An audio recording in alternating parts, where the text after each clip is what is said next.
Hello, folks. Welcome to another edition of the Beast Vlog. Welcome to the Beast Lair. Here, this is my own library at home. And today I'm going to be talking to you very briefly about character development and part of the process that I go through. In one of my videos, I talked about that. I did the stream of consciousness thing where I was initially talking about how to approach the character and so on. So I've started that process. I've marked my script. I've put tabs in it so I know where all my scenes are. I've been working on lines. Later I'll share with you the writing out process that I do for writing out all of my lines. Basically, I end up writing out my lines at least twice. That helps in the memorization process. But today, what I'm going to talk about is creating a backstory. And if you don't know what a backstory is, it's all the stuff that comes before you meet the character on stage. If you and I were to meet on the street, you've lived your life up to that point. I've lived my life up to that point. That's a backstory. Okay? It's how we got to where we are. And that's simple put. So I went out to the store. I purchased a composition notebook. I think this was like $1.25, something like that. This has got the little vinyl front as opposed to the cardboard front. I like these. It's just a personal preference. Also, they're clear, and you can see that I traced the logo. All right, but what's on the inside? Well, I go through and I try to think about the various aspects that we see in the script. So I broke it down that way. The interactions that I have, as it were. I interact with the spirit, the old hag, whatever, the enchantress, as it is in Disney. And so I wrote a little bit about that and how that came about.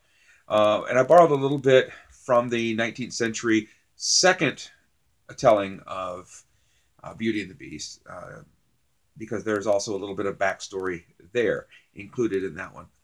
And so I included a little bit of that. Then I talk about the rose. The rose has meaning. At least for my character. The audience, I don't know if the audience sees it, but it's going to affect how I play the character and how I interact with the rose. When Belle goes into the West Wing and she almost messes with the rose, the Beast is furious. Why? And I answer that in my backstory. I interact obviously with the staff, so I have a chapter in my backstory about all of that, how I reveal to them why this is happening to them, and the village as well. Come on, there's a village nearby. There used to be a castle. Now nobody hears anything from the castle. What's the deal? Why is there silence? I try to answer that question. I interact with wolves, interestingly, and I have a story for that, but I will share that at another time. And let's see. Oh, the castle itself. Talk about the castle itself. And it's enchanted. In the original story, there were no servants. Everything was done for the Beast by magic, basically. So the castle itself is enchanted. And so I have a relationship. Kind of sounds funny. I have a relationship with the building. Hey, whatever. It's the 21st century, right? Anyway. And then finally, I talk a little bit about the final despair of the Beast, and that's my final chapter, leading up to the point where you meet him in the Disney version of Beauty and the Beast. Gratiot County Players, second, third weekend in May 2017. Evening performances are 7:30. Matinee performances are at 2:30. You can log on to the Gratiot County Playhouse website, and there is a tab there where you can order your tickets online, and I would highly recommend that you do that.